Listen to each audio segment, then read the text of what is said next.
በቤታችሁ ያለው ቅርንፉድ በእርግጥ መድኃኒት ነው ወይስ ባዶ እንጨት? ብዙዎቻችን ለጥርስ ህመም፣ ለቆዳ ውበት ወይም ደግሞ ለጤና ብለን ቅርንፉድን እንጠቀማለን። ነገር ግን አንድ አስደንጋጭ እውነት ልንገራችሁ። በገበያ ላይ የምንገዛቸው አብዛኞቹ ቅርንፉዶች በቆይታ ብዛት ወይም ደግሞ በአያያዝ ጉድለት ምክንያት በውስጣቸው ያለውን የመፈወስ ኃይል ወይም ደግሞ ዘይቱን አጥተው ሊሆን ይችላል። ጥራት የሌለው ቅርንፉድ መጠቀም ደግሞ ጊዜንና ገንዘብን ማባከን ብቻ ነው።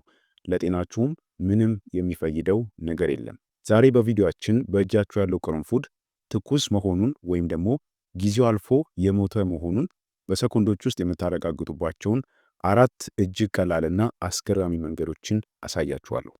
በተለይ አንደኛው ዘዴ በቤታችሁ ባለው 1 ብርጭቆ ውሃ ብቻ የሚከናወን ነው። ዝግጁ ከሆናችሁ አሁን በቀጥታ ወደ ዘዴዎቹ እንለፍ።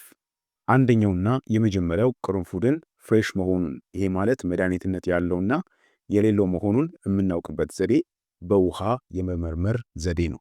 ይህ ዘዴ ቅርንፉድ በውስጡ ያለውን የመፈወስ ኃይል ወይም ደግሞ ዘይቱን ይዞ መቆየቱን ለማረጋገጥ ቀላሉና ሳይንሳዊ መሰረት ያለው መንገድ ነው።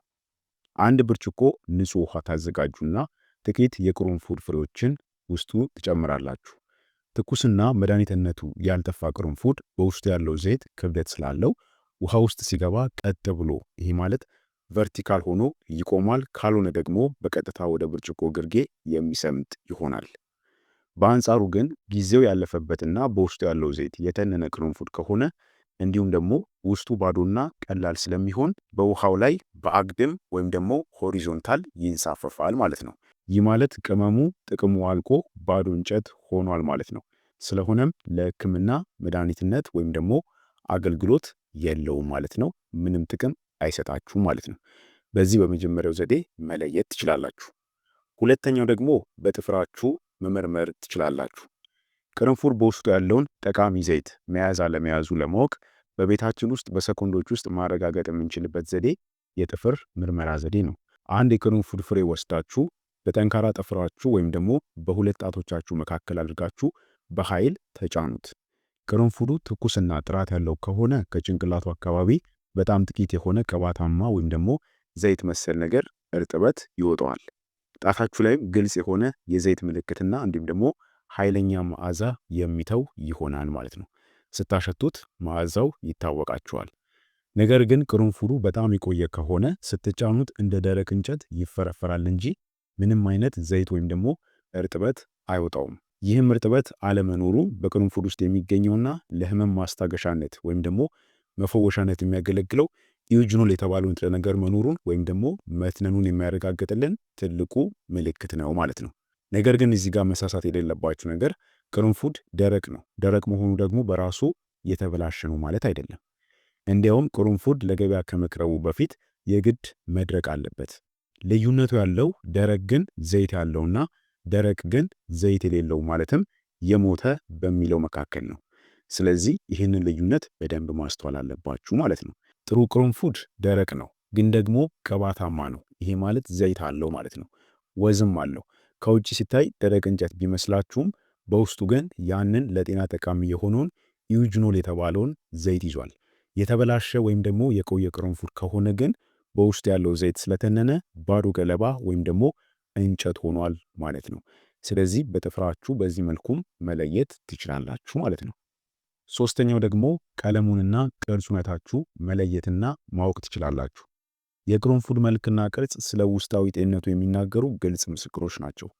አንድ ጥራት ያለውና ገናም ኃይሉ ያልደከመ ቅርንፉድ ቀለሙ ደመቅ ያለ ጥቁር ቡናማ ሆኖ ማራኪም የሆነ ወዝ ሊኖረው ይገባል። በተለይ ደግሞ የቅርንፉዱ ራስ ወይም ደግሞ ጭንቅላቱ ያልረገፈ ወፈር ያለና ጤነኛም ቅርጽ ያለው መሆኑን ማረጋገጥ አለባችሁ። ምክንያቱም የቅርንፉድ መድኃኒትነት በብዛት የሚገኘው እዚሁ ጭንቅላት ውስጥ ነው። ዋናው ያለው አናት ውስጥ ነው። መድኃኒትነቱም ያለው እሱ ላይ ነው ማለት ነው። በአንጻሩ ግን ጊዜው ያለፈበት ቅርንፉድ ቀለሙ የገረጣ ወደ አመዳማነት ያዘነበለ እናም ደግሞ የደረቀ ገለባ ይመስላል። በተጨማሪም በጣም ከመድረቁም የተነሳ ራሱም የረገፈና በትንሽ ንክኪም የሚሰባበር ከሆነ ይህ ቅመም ዘይቱን አጥቶ አጽሙ ብቻ ሆኖ ቀረ መሆኑን ስለሚነግረን ለጤና ጠቃሚነቱም እጅግ አነስተኛ ነው ማለት ነው። ስለዚህ አይታችሁት ከአናቱም መለየት ትችላላችሁ ማለት ነው። በእይታ መለየት ትችላላችሁ። እንዲሁም ደግሞ ቅርጹንም አይታችሁ ቼክ ማድረግ ትችላላችሁ። ማወቅ ያለባችሁ ቅርንፉድ ትልቁ መድኃኒትነት ያለው አናቱ ላይ ወይም ደግሞ ጭንቅላቱ ላይ ነው። ስለዚህ በዚህም ቼክ ማድረግ ይቻላል ማለት ነው። አራተኛውና የመጨረሻው ዘዴ የማሽተትና እንዲሁም ደግሞ የመቅመስ ምርመራ ነው። ይህ ዘዴ የቅርንፉዱን ጥራት ወይም ደግሞ ጥንካሬውን የምንለካበት የመጨረሻው የጥራት ማረጋገጫ ነው። እንዲሁም ደግሞ በጣም ኢፌክቲቭ የሚባል ነው። ቅርንፉድ በተፈጥሮ እጅግ ኃይለኛ መዓዛና እንዲሁም ደግሞ የሚለበልብ ጣዕም እንዲኖረው ተደርጎ የተፈጠረ ድንቅ ቅመም ነው። ትኩስና መድኃኒትነቱ ያልጠፋ ቅርንፉድ ከሆነ ገና ወደ አፍንጫችሁ ስታስጠጉት ውጋት የሚፈጥርና አእምሯችሁንም የሚያነቃቃ ኃይለኛ መዓዛ ወይም ደግሞ ሽታ አለው። በጥቂቱ ነክሳችሁት ደግሞ ስቀምሱት ምላሳችሁን እንዲሁም ደግሞ ድዳችሁን ወዲያውኑ የማደንዘዝ እናም ደግሞ የመለብለብ ስሜትን ይሰጣችኋል። ይህ ማለት በውስጡ ያለው ኢጁኖል የተባለው ንጥረ ነገር በከፍተኛ ሁኔታ መኖሩን ያረጋግጣል ማለት ነው። በአንጻሩ ግን ጊዜው ያለፈበት ቅርንፉድ ከሆነ ሽታው በጣም የደከመ ወይም ደግሞ እንደቆየ አቧራ የሚሸት ሲሆን ስቀምሱትም ያ የሚለበልበውና እንዲሁም ደግሞ የሚያደነዝዘው ኃይሉ ጠፍቶ እንደ ተራ እንጨት ሆኖ ታገኙታላችሁ ማለት ነው። ስለዚህ አሽታችሁት እንዲሁም ደግሞ ቀምሳችሁትም ማረጋገጥ ትችላላችሁ ማለት ነው።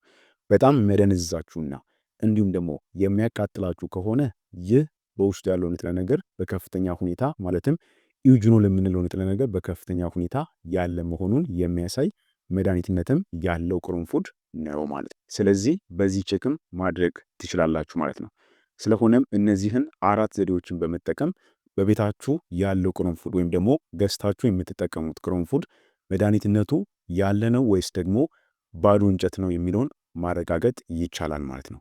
መድኃኒትነቱ የጠፋ ቅርንፉድ፣ ይሄ ማለት ንጥረ ነገሩ የሌለ ቅርንፉድ ምንም አይነት የጤና ጥቅም እንደሌለው ማወቅ አለባችሁ። ብዙ ጊዜ ስለ ቅርንፉድ የጤና ጥቅሞች ይነገራል። እውነት ነው፣ ቅርንፉድ እጅግ በጣም ኃይለኛ መድኃኒትነት ያለው ቅመም ነው። ነገር ግን ስንቶቻችሁ ናችሁ ትክክለኛውን ቅርንፉድ የምትጠቀሙት የሚለው ደግሞ ትልቅ ጥያቄ የሚፈጥር ጉዳይ ነው። ስለዚህ ይሄ ቪዲዮ ያንን ጥያቄ የመለሰላችሁ ቪዲዮ ነው ብዬ ተስፋ አደርጋለሁ። ስለሆነም ቅርንፉድ ማለት በኩሽናችሁ ውስጥ ያለ ተራ ቅመም ብቻ ሳይሆን በአግባቡ ከተጠቀማችሁበት ድንቅ መድኃኒት ነው። ዛሬ ያየናቸውን እነዚህን 4 ቀላል መንገዶች ከውሃው ምርመራ አንስቶ እስከ መቅመሱ ድረስ በእጃችሁ ያለው ቅርንፉድ ሕይወት ያለው መድኃኒት መሆኑን ወይም ደግሞ ባዶ እንጨት መሆኑን በሰኮንዶች ውስጥ የሚነግሯችሁ ትልቅ ሚስጥሮች ናቸው። አስታውሱ፣ ጥራት የሌለው ቅርንፉድ መጠቀም ጊዜን፣ ገንዘብን ማባከን ብቻ ነው። የምትፈልጉትንም ወይም ደግሞ የሚያስፈልጋችሁን የጤና ጥቅሞችንም አታገኙም። ስለዚህ ሁልጊዜ ቢሆን ከመጠቀማችሁ በፊት እነዚህን ፈጣን ምርመራዎች ማድረግ ይጠበቅባችኋል ማለት ነው። ሁሌም ቢሆን ትክክለኛውና መድኃኒትነቱ ከምንም በላይ ሌላው ቀርቶ መድኃኒትነቱ ያልጠፋውን ቅርንፉድ መጠቀም አለባችሁ። ያኔ ነው ትክክለኛ የጤና ጥቅሙን የምታገኙት ማለት ነው። አለበለዛ ግን ስለ ቅርንፉድ የጤና ጥቅሞች ብቻ ማወቅ ቅርንፉድን ተጠቃሚ እንድትሆኑ አያደርጋችሁም ማለት ነው። ስለሆነም በዚህ መንገዶች በመለየት መድኃኒትነት ያለውን ቅርንፉድ መጠቀም ይኖርባችኋል።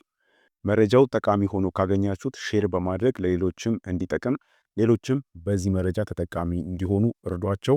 እንዲሁም ደግሞ ለቻናሌም አዲስ ከሆናችሁ ሰብስክራይብ እያደረጋችሁ ቤተሰብ ሁኑ። በቀጣይነት ብዙ የጤና ትምህርቶችን የምንማማርበት ቻናል ነው። ለዛሬ በዚህ ያበቃው። በቀጣይ ደግሞ በሌላ አስተማሪ የጤና ቪዲዮ የምንገናኝ ይሆናል። እስከዛው በጤና ቆዩልኝ። ቻው።